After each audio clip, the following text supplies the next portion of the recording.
This is the final lesson for my miniature Cymbidium orchid class, where we are going to be taking all of the components that we've made so far and assembling them into the finished plant and then also potting it. If you have followed my series so far, you should have 1 small bud, 1 large bud, 5 flowers, 3 large leaves, 2 medium leaves, and 2 small leaves. Now to assemble the plant, we're going to be using a 16 gauge wire. I'm using galvanized steel, but you can use the florist stem wire that you find in the floral department of a craft store. That works just fine.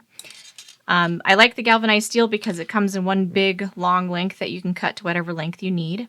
Now the length that I'm using for this one, you need at least 9 to 10 inches of wire plus the depth of your pot. So the length you need really depends on how you're potting it. I tend to just leave them a little bit longer until I know exactly what I'm going to be doing with it. Now you're also going to need some wire cutters, some scissors. Pliers are going to be helpful. You may or may not need them, but they're good to have around. Some floral tape, and then the same embroidery floss that you use to wrap the stems on all of your flowers and buds, and then a ruler. Okay, let's go over the potting materials. First of all, you're going to need a pot. Mine is about 3 inches wide. This one is 4 inches tall. My yellow plant that I also made was in a 7-inch tall pot. So the height is not as important as the width. I probably wouldn't go much larger than 3, maybe 4 inches wide for a plant this size. Otherwise, they just start looking like they're wearing pants that are too big for them. At least to me, they look a little strange when they're in pots that are really, really wide compared to the size of the plant. Now for the actual potting medium, what you're going to be using to stick your plant into, you do have several options here. For a plant this size, you probably could get away with just using floral foam. It's not extremely heavy, and so you could probably just use floral foam. I'm not a huge fan of floral foam. I am going to be using it in this demonstration here. Mostly just because if you poke a hole in it, that hole is permanent, and if you have to move things even just slightly over, you have to be really sure where you're putting things.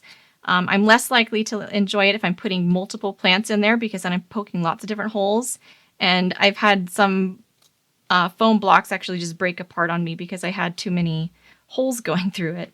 So I'm not a huge fan of floral foam, but I am going to be using it for this one. And then also non-hardening clay. This is clay that never dries out. It stays soft. You can remold it even years later down the line. I like using it just because then I can switch my arrangements out. If I decide I wanted to add something to this arrangement or even repot it, it's a little bit easier to do that if you have a non-permanent potting medium. I'm going to be using a mix of both of these in mine just because I like it to be a little bit more secure. I'm going to be using foam in the bottom and then clay on top. You could also pot this in something like plaster. So just work with what you got on hand, what you can find. And you just want something that's going to be very secure and that's going to hold it tightly in your planter without it shifting around. Now, the first thing we need to do is actually to prepare our stem wire. I'm using galvanized steel that comes in a coil, and so it's usually kind of curled around like this in this kind of shape. And so you have to straighten it out first. If you get the floral stems from the floral department, those come already straightened out, so those are nice to use. Galvanized steel I like because it's all in one long length and I can cut the stem to whatever size I need. So it's nice especially for taller plants and things. But with the florist stem wire, you're kind of limited on the length. Now you do need to straighten these out first. I usually just do this by hand, but this is where some pliers can come in handy, where you can kind of use those to help you straighten out your wires. And you might need to use something to help you grip onto it because sometimes the stem wire likes to spin around in your hand. Okay, and it doesn't need to be perfectly straight either. A little bit of curve isn't going to hurt anything like this. Now we're going to prepare the surface of the stem wire by putting on a layer of floral tape first. This is just going to make our floral tape less slippery so that the components as we're adding them on don't slip and slide around. I'm going to stretch the end of my floral tape and lay it right across the tip of my stem wire, so that part of it kind of extends past the stem wire. And then we're going to kind of fold the tape around and stick it to itself on the other side of the stem wire. And I have this little tag, a little bit of floral tape that's sticking up above the stem wire. I'm going to fold that back and then I can wrap. We're going to need to stretch the tape as we go down, and we do want to go down at an angle. If you're going straight like this, you're going to end up with a very thick stem because you're going to be wrapping in the same place multiple times. So you're constantly moving down at an angle. Then you get a thinner coverage, and it will just barely overlap on your stem. We're going to do this all the way down, stretch, spin, stretch, spin, stretch, spin all the way down to the bottom of the stem, and then I just rip it off. Okay, so there's our stem wire all prepared. Sometimes floral tape leaves some kind of sticky residue on your fingers, and you do want to clean that off before you start working with the embroidery floss because it can rough up the embroidery floss or make it less shiny. So if you have a lot of residue on your fingers, go ahead and wash those off, or just kind of rub them together should help to get rid of most of that. I'm going to be using embroidery floss to attach the flowers to the stem. So I've got several feet here pulled out from my little skein or hank of thread here, and I'm just going to cut that off. I do like to work with my thread detached. That way when I untwist the thread, it can actually come untwisted. If you leave it attached, then it makes like a super twist at the end that turns into a really unpleasant knot. So I just like to detach it before I work with it. We are going to start attaching components right at the very top end of the stem. Now with an orchid, the older flowers are going to be down towards the bottom of the plant with the younger buds at the end. So I'm going to start with the smallest bud because that is going to be the youngest bud. They grow larger right before they bloom. So we're going to start at the end with the smallest bud, and we're going to put that so that the floss, where we flossed, kind of ends right about at the end of the 16 gauge stem wire. So about right there, that way we have this whole length of stem here extended past that 16 gauge stem. And then we're going to take the larger bud, which should have a shorter length of floss stem here, and we're going to put that right there where that bottom of that floss also kind of meets the top of that 16 gauge stem wire. I'm going to hold both of these in place, and I am going to make sure that my 16 gauge stem wire is kind of on the back side of the bud stems. I'm going to take this little end of my floss, and I'm going to kind of put the little tail right there against my stem and pinch, then hold that in place. That way, as I'm wrapping with my floss, I'm going to cover over that stem, and it will secure the end of that little stem, or the little tail. All right, now with my thread in place, I'm going to untwist it so that all 6 of the little strands sit beside each other instead of twisting around each other. That's going to give you a nicer, smoother, flatter wrap. So right now they are kind of twisted around each other, and then I'm going to untwist them so that I get this nice flat length of thread. And I'm going to continue wrapping down. You're going to have to untwist as you go.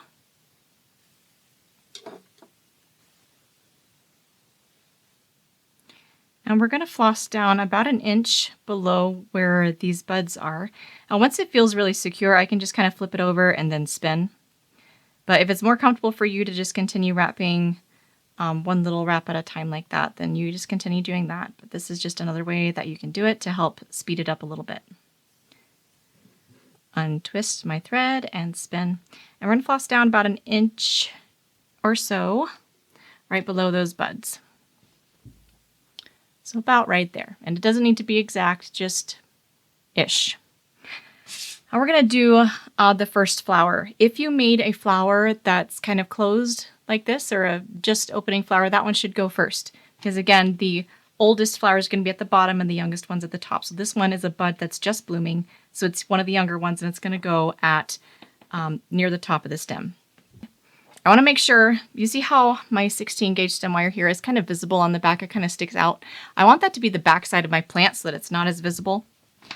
So make sure that you pay attention to that while you're assembling.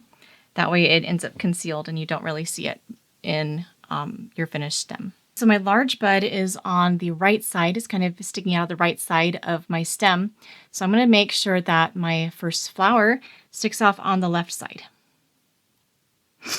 And I want my stem here, the same floss length, to extend out of the stem. So all the way down to the bottom of the floss where we wrapped, that we want that to meet up with the floss on our stem so that we get a nice long length on our flower stems. And then we're just going to continue flossing with our floss. So untwist the floss and wrap.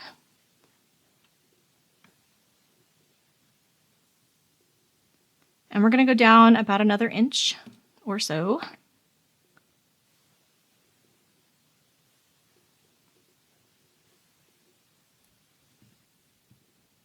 And as you're going down, you want to make sure that all of these little stem wires here from your individual components stay straight. You don't want them to start spinning around your stem because that's going to create a really big knot on your stem and it's not going to be very attractive. Orchids have nice smooth stems, so we're going to try to make this as smooth as we can.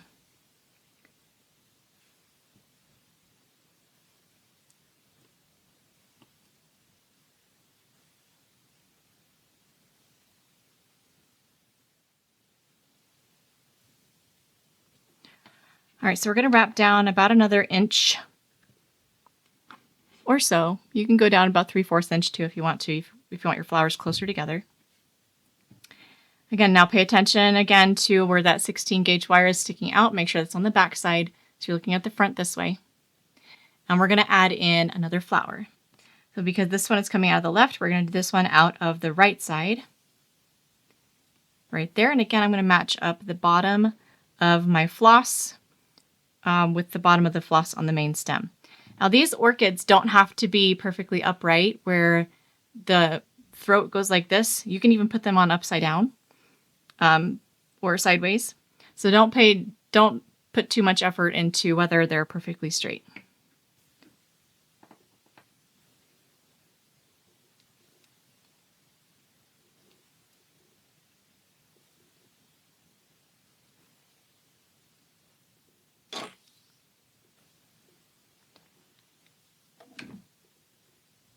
And again, I'm going to wrap down about another inch. I'm going to make sure that all of my little individual stems are staying nice and straight and aren't twisting around each other or creating any awkward lumps. All right, so I'm down about another inch or so. This length between the first two knuckles on my first finger is about an inch long, so sometimes I use that to kind of estimate the length there. And we're ready for the next flower. I'm going to switch sides. This one's on the right, so this one's going to stick out of the left. But do you see how, as you're building your stems, it gets wider this direction from the front here because I put this one kind of on the side and this one on the side. I don't want my stem to get any wider. That's not going to give us the nice delicate look of an orchid. So what I'm actually going to do is I'm going to put it on top of the stem. That's going to help round out the stem and make it look so it's not quite as wide. I'm going to put it on top there, but it's still going to stick out this direction. So right there on the front, on the flat side, to help round out the stem.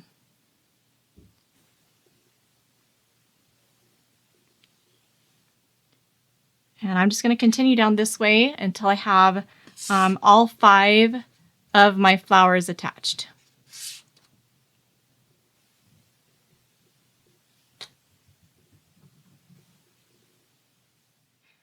Now this fourth one here, because my stem is round, I don't want to put it on the front again, so I'm going to put it on the side. So pay attention to what your stem is looking like before you attach your little flowers. Make sure you're getting a nice shape on your stem, because that is just as important a detail.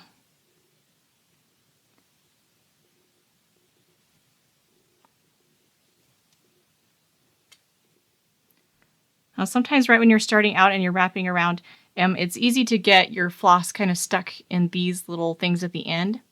So I kind of rotate my wrist to make a wider circle around my floss. That way I'm less likely to get caught in these little end pieces.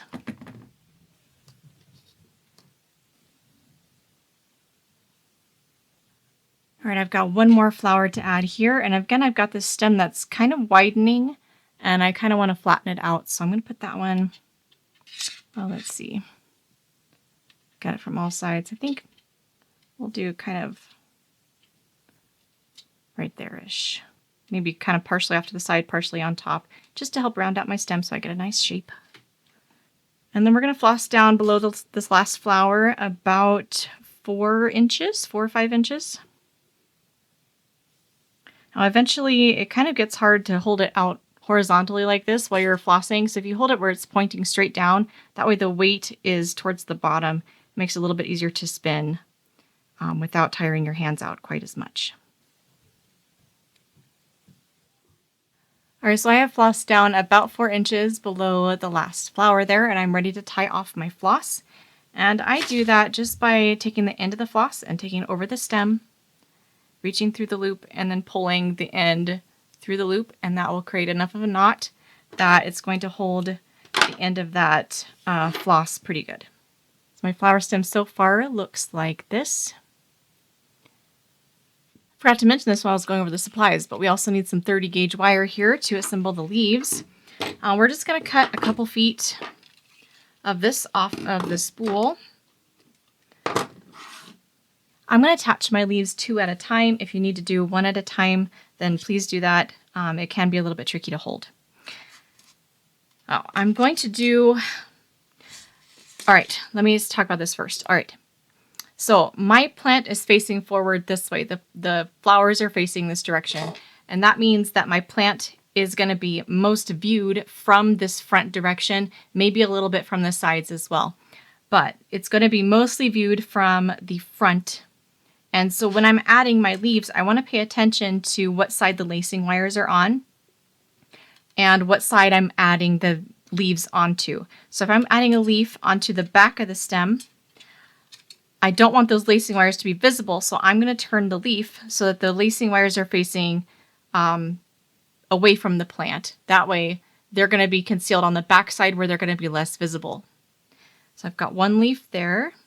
Okay, now let me put one on the front with this one so I can show you how to do that. When you're adding a leaf onto the front side, you don't want the lacing wires to be facing towards you because they're going to be more visible in the finished plant. So again, I'm going to face these lacing wires towards the plant when they're sitting on the front of the plant. That way my lacing wires are going to be concealed from the angle at which the plant will be most viewed. All right, so I've got the bottoms of my leaves kind of lined up right where the floss ends on my stem. I'm going to pinch and hold those in place. And I'm going to use this assembly wire here to attach these on. I'm just going to leave a little tail just like we did with the floss. Pinch that down, and we're going to cover over that end as we wrap down. I'm going to start wrapping right here, right below the last row of beads in the leaf. I want my assembly wire to kind of catch in those little coils of the wire there. That's just going to give it a little bit more grip. And we're going to wrap 3 or 4 times really tightly just right below those leaves. I don't want to go down any further just yet. So just right there, right below the leaves. And then we're going to add in 2 more leaves. And it doesn't really matter the size of leaf that you add anywhere onto your plant. You can do them wherever. I'm going to add some over on the sides. Let's see, let's use this one. I have a leaf there with some red lacing wire from the demo video, and I'm still going to use that leaf. I'm just going to make sure that that's good. Put that one on. I'm going to make sure that one's facing backwards though, because I want to make sure that that's not visible in my plant. All right, so those leaves, the bottom of those leaves are going to be right at that same height. Might need to turn some of my leaves sideways there just so I get a nice round look to my leaves, and then I'm going to wrap those as well.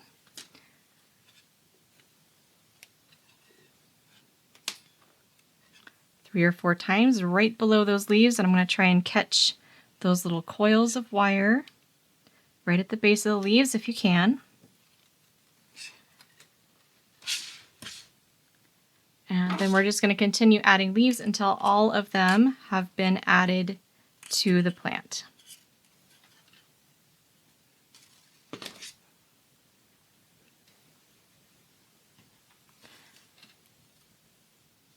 I'm going to try to get a mix of like tall and short on all sides, so it's not like all the tall leaves are on this side of the plant. So I'll try to do a little mix there. Pinch and hold that in place and wrap right there at the base of the leaf.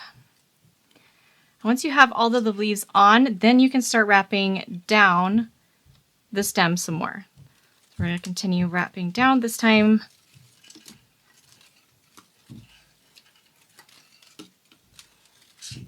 Oop.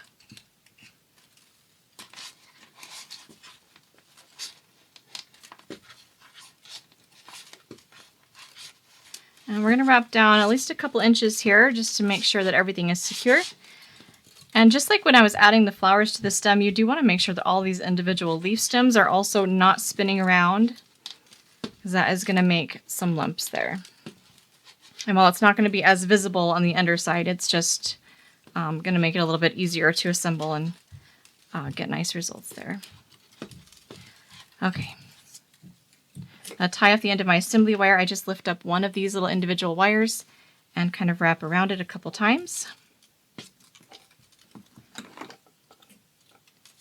And then I can cut that assembly wire off and lay that single wire that I pulled out back down. So now my plant looks like this.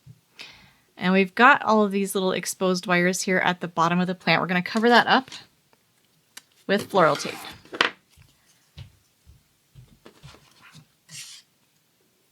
So I'm going to start right here at the base of the leaves.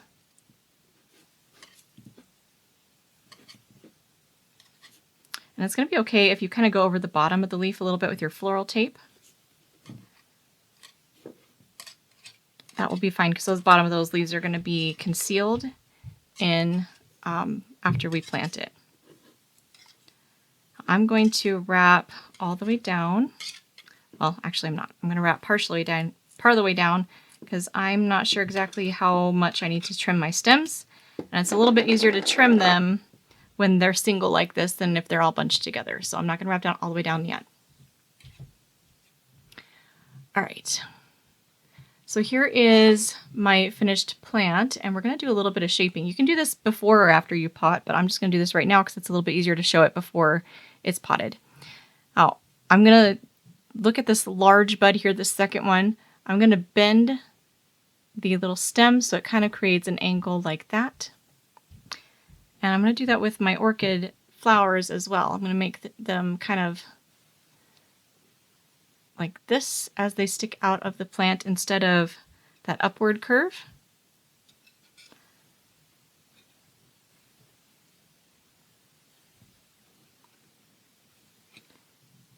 All right, I can go through and I can kind of bend my flowers any direction I want. I can have some facing up, some facing straight forward. You can kind of play around with that. And then my leaves, I'm going to give a little bit of shape to them. I don't really want them to be straight, but I don't want them all to look exactly the same either.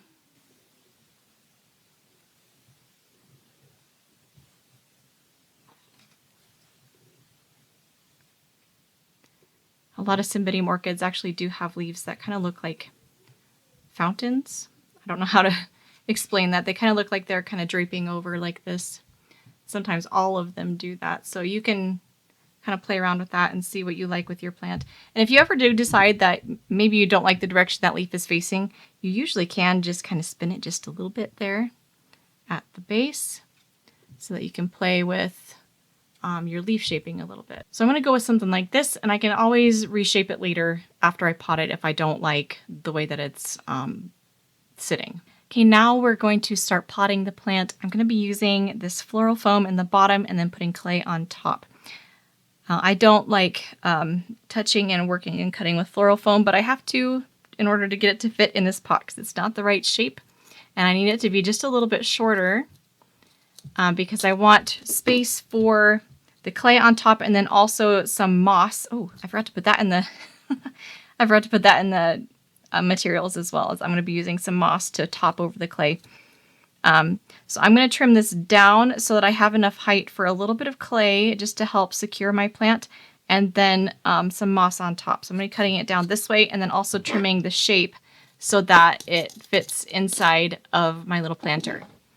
Now, this is a really messy process here, but okay. let's go this way first. I've kind of got this rounded shape in the back, so I'm going to round out the back of this. Gosh, I hate it.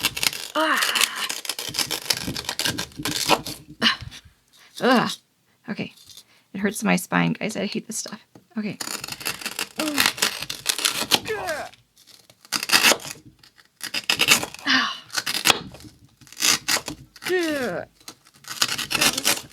Ouch. Okay. All right, still doesn't quite fit. I'm going to trim up the sides here.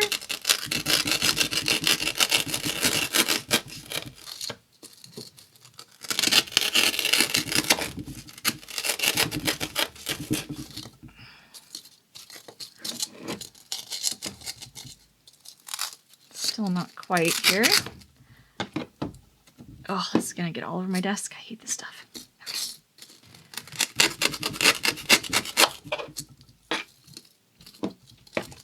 All right, so that shape generally fits, and I'm just going to trim it a little bit shorter.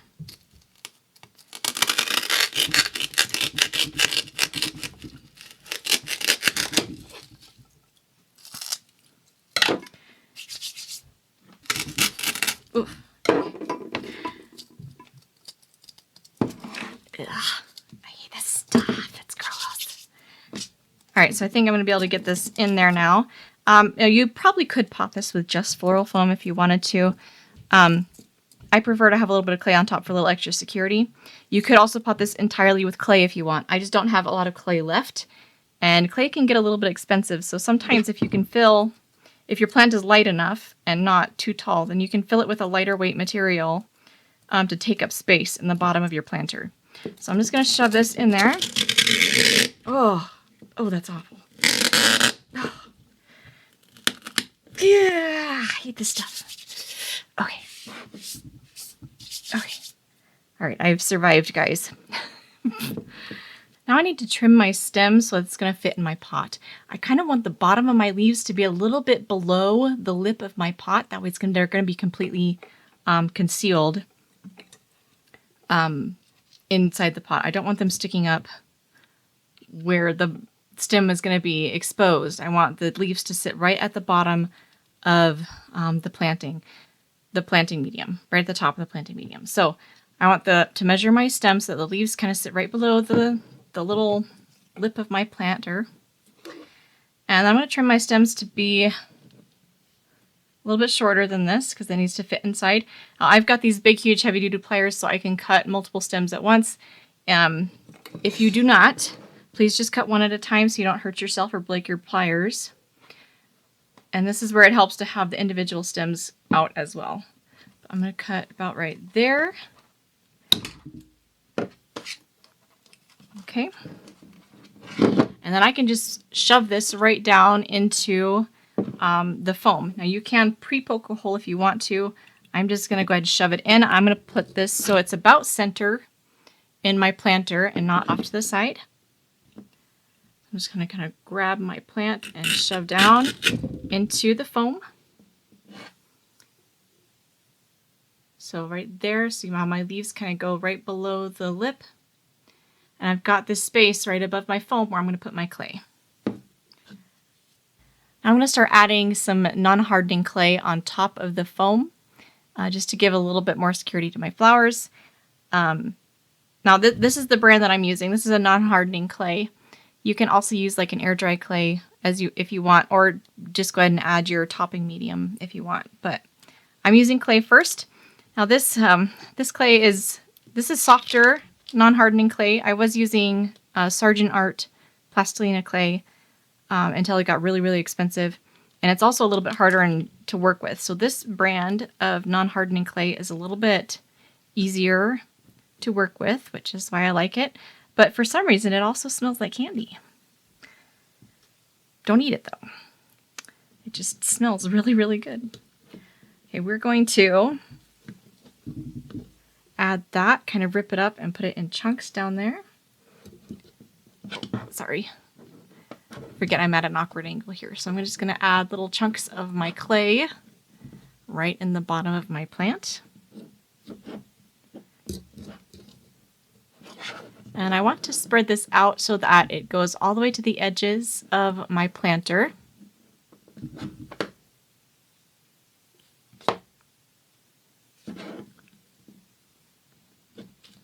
And I also want to smooth it out so I've got a nice smooth surface on top. And I kind of want to mold it around the stem to make sure that it's grabbing that stem completely.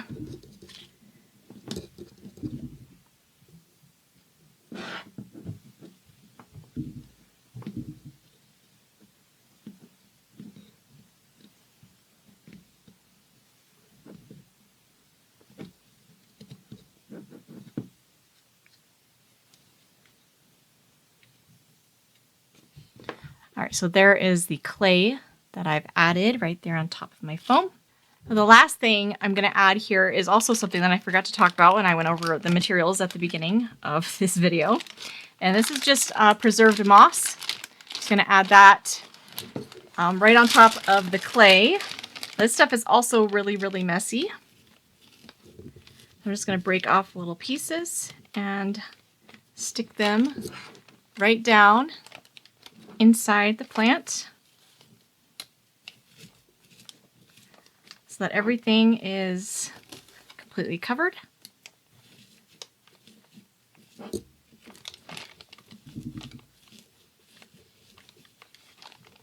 You kind of break off these little pieces that are sticking out here, or trim them with some scissors.